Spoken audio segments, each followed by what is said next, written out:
Assalamualaikum, jumpa lagi dengan saya Anas di channel MA Tech.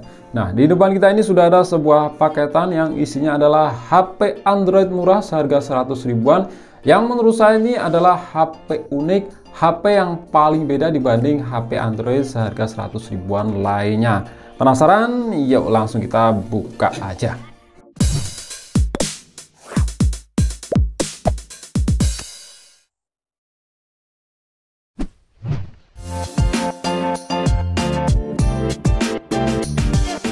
Dan ini dia si HP-nya. Ini adalah sebuah rugged smartphone. Punya merek Winmate dengan tipe E430M2.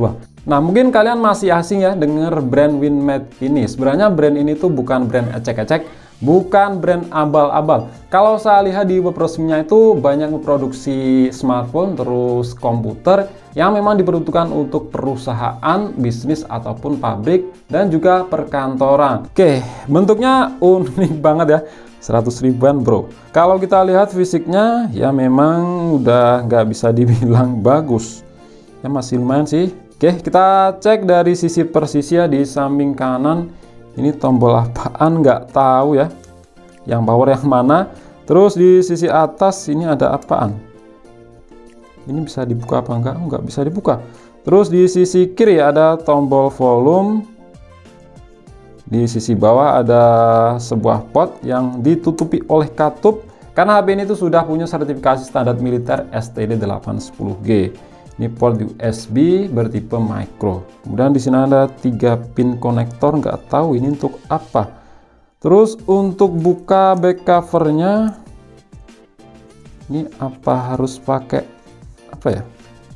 Obeng apa gimana itu? Oh enggak, ternyata cukup pakai tangan gini aja. Nah, untuk baterainya di sini termasuk gede, berkapasitas 3900 mAh. Ini gede loh untuk HP seukuran segini. Terus ini ada slot untuk micro SD. Sudah terpasang ini berapa gigabyte? Nah, 4 GB ya. Dan juga slot SIM. Tapi saya lihat keterangannya di penjual itu katanya ini cuma WiFi only. SIM-nya itu nggak dapat sinyal. Ya mungkin emailnya karena tidak terdaftar. Terus di sini ada ini lubang untuk speaker, kamera, LED flash. Ini untuk kita cantolin apa pegangan tangan kayak gini ya. Oh, ini untuk memegang tangan kayak ini. Oke, kita pasang lagi baterainya. Sek. Terus bagian depan ini layarnya itu 4,3 inch kalau nggak salah. Dan ini layarnya juga kuat. Nah, ketok-ketok bunyinya aja kayak gini. Dan lubang untuk earpiece, kamera, sensor-sensor, dan tombol navigasi yang ada di bawah layar. Oke, langsung kita coba nyalakan. Nggak tahu ini yang ini apa ini. Coba ini dulu. Nggak mau nyala, mungkin yang ini.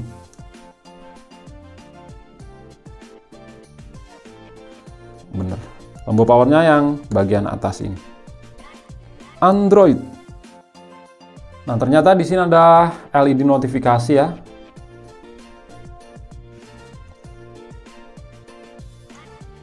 Nah, ini langsung masuk ke home screen, tampilannya seperti ini. Ini memang pakai stok Android banget, yang memang versi Androidnya itu jadul. Nah, untuk kualitas layarnya ini terbilang bagus loh ya. Oke, kita cek di pengaturan. Ini UI-nya stok Android banget. About phone. Nah, versi Androidnya itu jadul, masih 4.2.1 ya, atau Jelly Bean. Oke, kita cek di penyimpanan. Ini storage. Ini storage-nya itu ROM-nya 4 GB ya, yang bisa kita pakai ini sekitar 2,7 GB. Terus kalau untuk RAM-nya, RAM-nya ini lumayan banget, itu berukuran 1 GB ya. 100 ribuan punya RAM 1 GB. Kalian bisa lihat sendiri. Ini RAM yang tersisa masih 680 MB. Masih aplikasi bawaan yang berjalan. Oke, ini saya coba login ke akun Google dulu ya, dan tunggu saya untuk kembali. Oke, balik lagi. Nah, ternyata tipe HP ini tuh bukan yang saya sebut di awal tadi ya. yaitu E430M2, tapi ini dapat spek yang di atasnya dengan tipe E430RM4. Perbedaannya, kalau E430M2 itu baterainya kecil 2600 mAh, masih dual core. Kalau ini baterainya tadi udah kita lihat ya, gede 3900 mAh dan udah quad core. Nah, karena HP ini adalah HP bisnis, HP perusahaan, spesifikasinya itu disesuaikan dengan permintaan si perusahaannya kepada si pembuatnya. Seperti di atas ini ya, untuk yang versi full ini sebenarnya adalah RFID. Itu untuk scan barcode, QR code, scan manusia katanya juga bisa, dan lain-lain. Dan juga yang versi full itu ada NFC. Kalau HP ini nggak ada NFC dan ini ditutup oleh blok ya. Ya sama seperti laptop build up dari Lenovo ThinkPad series ya. Itu meskipun tipenya sama, spesifikasinya itu berbeda-beda sesuai permintaan dari si perusahaannya. Oke, kita lihat lagi di sini untuk jaringannya itu memang nggak ada. Ini sudah saya pasang kartu SIM ya, panggilan darurat. Jadi cuma WiFi aja. Sebenarnya masih bisa diakali sih, jasa unblock IMEI itu di Shopee saya lihat harganya 100 ribuan lebih. Tapi saya punya cara yang berbeda, nanti kita coba supaya HP ini tuh dapat sinyal. Nah, ternyata HP ini yang pakai versi Android 4.2.1 Jelly Bean ternyata masih bisa untuk ngejalanin layanan Google seperti Play Store. Jadi masih bisa download beberapa aplikasi dan juga Gmail juga masih bisa ya. Terus juga masih bisa untuk ngejalanin WhatsApp. Setahu saya yang nggak bisa itu di Jelly Bean 4.1 dan ke bawah ya, kalau HP ini 4.2 ya. Tapi ya ini sayangnya cuma WiFi only. Yang nggak bisa di sini tuh YouTube. Meskipun sudah saya update, ini harus pakai YouTube browser. Jadi memang nggak bisa di versi Android ini untuk YouTube aplikasi.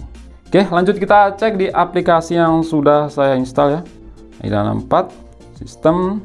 Nah, ini tipenya E430RM4. RAM-nya itu 1 GB dengan total 972 MB ya. Jadi yang saya suka dari prosesor MediaTek itu ya itu RAM 1 GB tapi totalnya yaitu masih banyak, kurangnya itu cuma sedikit. Beda dengan Spreadtrum, Snapdragon seperti kemarin itu Mito yang pakai Unisoc atau Spreadtrum itu RAM 1 GB totalnya 800 MB. Sama juga dengan prosesor Snapdragon ya, itu RAM 1 GB itu totalnya ya sekitar 800 MB. Terus untuk CPU di sini pakai MediaTek MT6589. Ini quad core Cortex A7, clock speednya itu 1,5 GHz, 28 nanometer fabrikasi. Nah, prosesor ini adalah MediaTek MT6589T ya, atau versi turbo. Zaman dulu pernah dipakai di Xiaomi Redmi 1 toh ya, bukan Redmi 1S. Kalau 1S itu pakai Snapdragon. Kalau versi standar dari MediaTek MT6589, ini clock speednya 1,2 GHz. Saya ingat saya dulu pernah dipakai di Cross A88.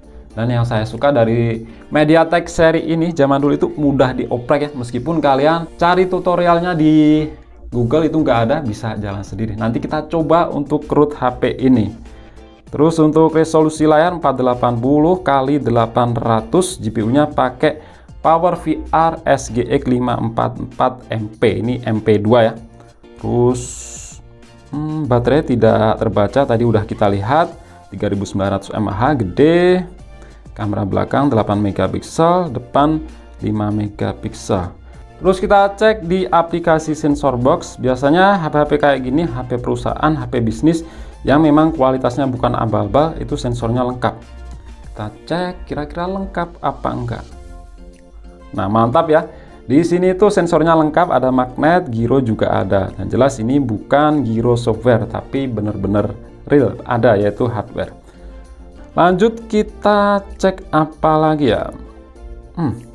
Oh ya, ini kita coba untuk root HP ini. Sebenarnya ini udah saya root sih, dan rootnya itu mudah banget. Nih, kalian cari tutorialnya di Google itu nggak nemu.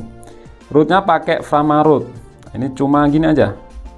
Nah, berakhir ini sukses ya. Tapi di sini untuk aplikasi super user setelah di root itu nggak ada, jadi harus install manual. Nah, ini dia super user. Ini kondisinya udah saya root. Kalian bisa lihat sendiri SU binary root. Ini warna hijau ini ya.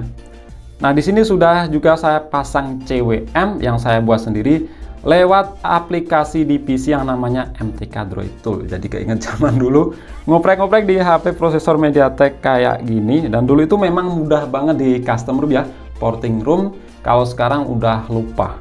Lanjut kita coba untuk masuk ke CWM. Nah, aplikasi ini kalau kalian yang ngerti oprek-oprek dari zaman dulu pasti ingat dengan aplikasi ini ya. Di sini bisa backup email, restore email, terus apa itu nge-flash CWM. Nah, ini recovery update. Nah, ini file mentahnya ya. Tinggal gini aja, mudah banget, MediaTek zaman dulu. Di flash. Nunggu ya, masih loading. Oke, ini berhasil. Kita masuk ke CWM.